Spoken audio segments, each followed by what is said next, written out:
जय भीम साथियों, दलित टाइम्स में आपका स्वागत है। मैं हूं आपके साथ खुशबू। आज हमारे साथ जुड़ी हैं योगिता भयाना जी, रेप एक्टिविस्ट। आपका स्वागत है।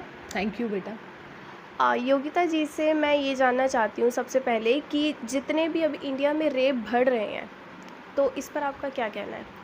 देखिए रेप पहले भी होते थे और आज भी हो रहे हैं, उतने ही हो रहे हैं और मुझे बहुत दुःख होता है क्योंकि मैं खुद पीड़िताओं के साथ काम करती हूँ। मुझे मालूम है कितना घिनौना अपराध है, क्योंकि जिसके साथ होता है उसको इसके साथ कैसे जीना पड़ता है, कितनी मुश्किलें आती हैं, उसका जीवन किस तरह से बर्बाद हो जाता है और कितनी जद्दोजहद होती है। तो ये एक ऐसा क्राइम है कि सिर्फ शरीर को पीड़ा नहीं देता है, एक मानसिक स्थिति जो होती है पीड़िता की, वो भी पूरी तरह से ख़राब कर देता है। तो मैं चाहती हूँ कि इस मुद्दे पे काम हो, सिर्फ ये 4 शब्द बन के ना रह जाएँ रेप। इसके ऊपर बहुत लगातार काम होने की ज़रूरत है और इस पे और ज़्यादा सेंसिटिव तरीके से और लोगों को जुड़ने की ज़रूरत है।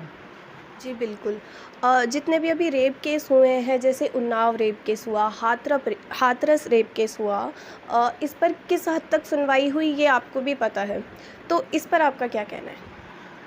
देखिए सारे केसेस जो होते हैं ना, मेरे पास ऐसे केसेस हैं जो 12-15 साल से कोर्ट में हैं। ये तो निर्भया का केस था जिसमें भी मैं शुरू से जुड़ी रही कि उसको 9 साल बाद न्याय मिला, क्योंकि वो हाईलाइटेड केस था, उसको 9 साल के बाद न्याय मिला। बट जो केसेस बिल्कुल हाईलाइट नहीं होते हैं वो नहीं, उनको न्याय मिल पाता। अभी फ़िलहाल में हमने कुछ जजमेंट पढ़ी होंगी जिसमें पॉक्सो केसेस में फांसी दे दी गई, बट ये अनाउंसमेंट है, उसकी एग्जीक्यूशन देखिएगा अभी और उसमें भी बहुत साल लग जाएंगे।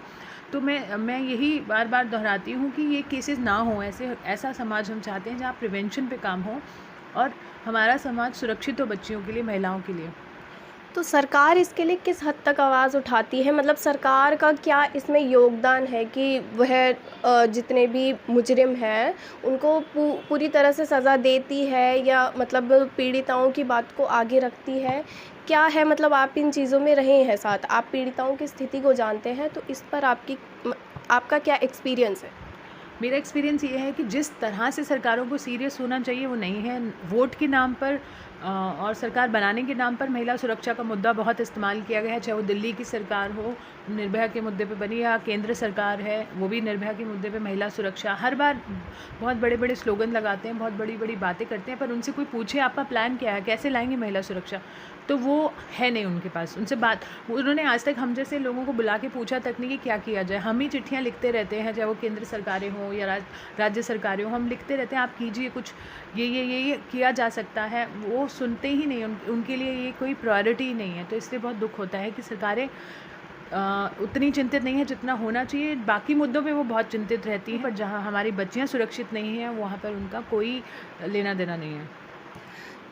रेप केसेस, मतलब इसमें जो पीड़िता होती है वो अपना आजीवन, एक तरह से कह सकते हैं, एक बहुत मानसिक उत्पीड़न का सामना करती है।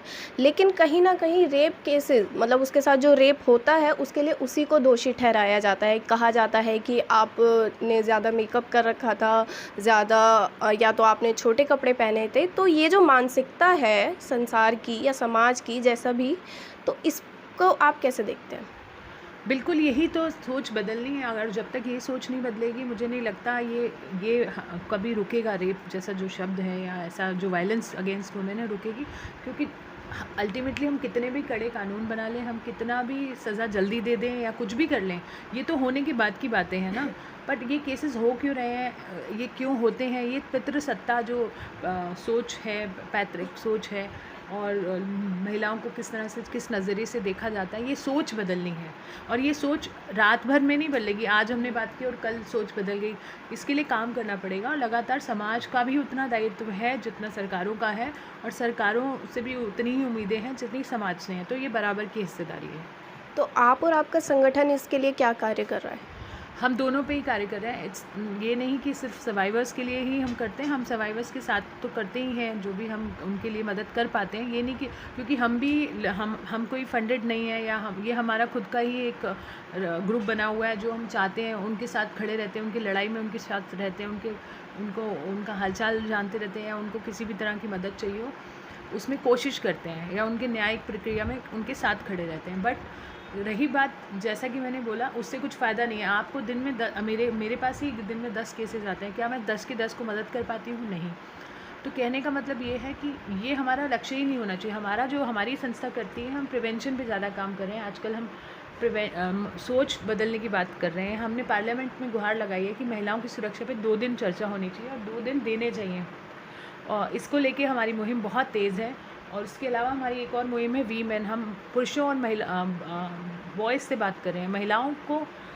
महिलाओं के प्रति अत्याचार बढ़ रहे हैं, उसको बता के क्या फ़ायदा। अगर कहते हैं ना कि जिसने जो करते हैं उस अपराध को, उस ऑडियंस से बात कर रहे हैं। आजकल हम बॉयज़ और मेन से काम, तो बहुत सारे अवेयरनेस कैंपेन्स हमारे चल रहे हैं। अभी हमारा परी का एक कैंपेन चल रहा है क्विट गाली, जिसमें हम प्रमोट कर रहे हैं कि अभद्र भाषा का प्रयोग महिलाओं के प्रति नहीं करना चाहिए, रिस्पेक्ट करनी चाहिए। तो बहुत सारी चीज़ें हैं, ये एक चीज़ से ख़त्म नहीं होगा, इसके लिए बहुत सारा काम होना पड़ेगा। जी। तो आपने अभी एक वर्ड बोला कि अभद्र गाली, तो आप जहाँ भी जाते हैं, मतलब हम भी जाते हैं, एक पितृसत्ता ही कहेंगे इस बात को, कि हर एक गाली में फीमेल का एक एंगल आता है, तो ये क्यों? इसीलिए हमारा ये कैंपेन बहुत महत्वपूर्ण है, क्योंकि माँ बहन की गाली का मतलब डायरेक्ट, मैं तो इनडायरेक्ट भी नहीं बोलूँगी। लोग कहते हैं इनडायरेक्ट मतलब होता है रेप करना, मैं तो कहती हूँ डायरेक्ट मतलब। आप उसको कन्वर्ट करें इंग्लिश में, गूगल में ही डाल लीजिए, तो उसका मतलब आएगा I want to rape you. तो जब आप कहते हो कोई भी गाली हिंदी में, और हम कितना कैजुअली देते हैं, हमने भी दिया है और हम भी कभी कभार प्रयोग करते थे, हमें पता ही नहीं था उसका क्या डायरेक्ट मीनिंग है, मैं तो यहाँ बोलूँगी। तो आप गली में निकल जाइए, रास्ते में निकल जाइए, अपने घर में देख लीजिए, सब गाली का प्रयोग करते हैं। तो सबसे पहली शुरुआत हमने यहीं से करी है। तो यूपी की women's commission leader Meena Kumari ji का एक बयान था भी कि जो लड़कियों का रेप होता है वो इसलिए क्योंकि उनकी माँओं ने उन्हें फ़ोन दिया, मोबाइल फ़ोन दिया, इस वजह से उनका रेप है। तो कहीं ना कहीं वह मोबाइल फ़ोन उनकी माता ने उन्हें दिया है, तो उनकी माँ ज़िम्मेदार है इसके लिए, उनके रेप के लिए। तो इस पर आपका क्या कहना है? देखिए, बहुत ही छोटी सोच है, और मुझे लगता है कि इसी सोच की वजह से चीज़ें नहीं बदलती हैं, बहुत देर से बदलती हैं। क्योंकि ऐसे लोग जो कि ऐसी पोजीशंस पे बैठे हुए हैं, उन्हें कितना सेंसिटिव बोलना चाहिए, और वो उल्टा ही बोल रहे हैं, वो उल्टी दिशा में जाते हैं। तो बहुत दुख की बात है। और मैं इन लोगों को क्या बोलूँ, मैं उन लोगों को ज़्यादा ब्लेम नहीं करती, मैं उनको ब्लेम करती हूँ जिन्होंने इन्हें बिठाया ऐसी पोजीशंस पे। उनकी गलती है कि आप किस इंसान को कहाँ बिठा रहे हो, उसका कम से कम उसका पीछे का बैकग्राउंड तो समझिए कि उनकी सोच कैसी है। तो ये बेटी बचाओ बेटी पढ़ाओ एक नारा है, तो ये मतलब सुनकर आपको थोड़ा हास्यपद सा नहीं लगता कि मतलब बेटी बचाओ बेटी पढ़ाओ, लेकिन वास्तव में ऐसा कुछ होता नज़र नहीं आ रहा? ना बेटी बच रही है ना पढ़ रही है, बचेगी तो पढ़ेगी। तो लगातार आप देखते हैं हम उठाते रहते हैं, छोटी छोटी बच्चियों के साथ बलात्कार हो रहे हैं, कहाँ बेटी बच रही है। तो ये बोलने की बजाय अगर एक्शन में काम होता या कुछ होता बच्चियों को बचाने के लिए, तो वो ज़्यादा इम्पॉर्टेंट था। और बचा भी लिया तो पढ़ाएंगे कैसे, और पढ़ा लिया तो फिर बचाओगे कैसे, मुझे ये समझ नहीं आता। तो बहुत दुख की बात है। एक अभी केस आया था जहाँ पर एक 15 साल की लड़की को इसलिए उसके खुद पिता और चाचा ने मार दिया गया क्योंकि उसने जीन्स पहनी थी। तो जीन्स पहनना क्या एक अपराध है? मतलब मैंने भी जीन्स पहनी है, आप भी जीन्स पहनते होंगे, तो ये मतलब मैं भी अपराध कर रही हूँ, आप भी अपराध कर रहे हैं। आप इस चीज़ को कैसे देखते हैं? मतलब मैं तो ऐसे लोगों की सोच से बिल्कुल समझ ही नहीं पाती, वो कौन सी समाज से हैं दरिंदे। क्योंकि मैंने वो वीडियो देखा था, वायरल हुआ था, जब उस बच्ची को फेंक दिया गया।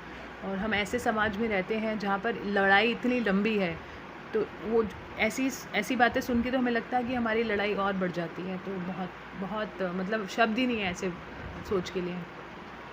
और एक बात और, जैसे मैरिटल रेप की एक बहुत बड़ी समस्या है। नो मीन्स नो, ये तो पता ही है सबको, नो मीन्स नो। लेकिन हमारे ऑनरेबल कोर्ट ने कहा है कि अगर आपके साथ मैरिटल रेप होता है, मतलब अगर आपका हस्बैंड आपके साथ सेक्स करता है, तो वो रेप नहीं कहलाया जाएगा। अगर आप 15 ईयर से छोटे हैं तो वो रेप कहलाया जाएगा। लेकिन अगर आप 15 ईयर से बड़े हैं, जहाँ पर एक और दलील है कि कोई भी लड़की अगर 18 साल से छोटी है और उसके साथ अगर किसी भी तरीके का कंसेंशुअल सेक्स होता है या नॉन कंसेंशुअल सेक्स होता है, तो वो दोनों ही मतलब रेप बड़ा ही दुविधा है इस चीज़ को लेके। और हमेशा मैं बोलती आई हूँ इसके ऊपर कि रेप इज़ अ रेप। आप सिर्फ ये जो 4 फेरे अग्नि के या फिर पेपर पे साइन कर देने से वो वैलिडिटी नहीं मिल जाती है, क्योंकि जो ट्रॉमा है, जो टॉर्चर है, वो सेम रहता है। और नो मीन्स नो सेम रहता है। जस्ट बिकॉज उसने उसको एक समाज में उसका एक अपना लिया है, तो इसका मतलब ये नहीं है वो कुछ भी करे उस महिला के साथ। तो ये बहुत गलत है। और मैं उस दिन जब ये टिप्पणी जज ने की थी, तब भी मैंने इसका बहुत वो किया था, उसकी भर्त्सना की थी। और मैं अभी भी अपने स्टैंड पर हूँ, और ये बहुत दुख की बात है। देखिएगा धीरे धीरे चीज़ें बदलेंगी, और मैरिटल रेप अगला बड़ा स्टेप है एम्पावरमेंट की तरफ। इसके ऊपर कार्रवाई होनी पड़ेगी। तो एक आखिरी बात जो आप हमारे देश के मेल, फीमेल और सभी लोगों से कहना चाहते हैं? मैं बस यही कहना चाहूँगी कि आप अपनी ज़िम्मेदारी निभाइए, अपनी घर की महिलाओं को आप सशक्त कीजिए, और अपने घर के लड़कों को प्लीज़ समझाइए कि वो और उनके ऊपर नज़र रखिए। लड़कियों पे नज़र मत रखिए, लड़कों पे नज़र रखिए, और ये देखिए कि वो किसी महिला के साथ अभद्र व्यवहार नहीं कर रहे हैं, या टिप्पणी नहीं कर रहे हैं, या रेप नहीं कर रहे हैं, सिंपल बोला जाए तो मैं बस सीधी बात करके यही कह रही हूँ, क्योंकि वो भी तो किसी समाज से आते हैं ना। अगर बलात्कार बढ़ रहे हैं तो बलात्कारी भी बढ़ रहे हैं, तो बलात्कारी कहाँ से आ रहे हैं? वो भी तो हमारे समाज से ही आ रहे हैं। तो वो भी किसी माँ की कोख से आ रहे हैं, वो भी किसी बहन का भाई है। तो अगर अपने ही घर में हम सब झाँक लें, तो मुझे लगता है कि सारी चीज़ें बदल जाएंगी।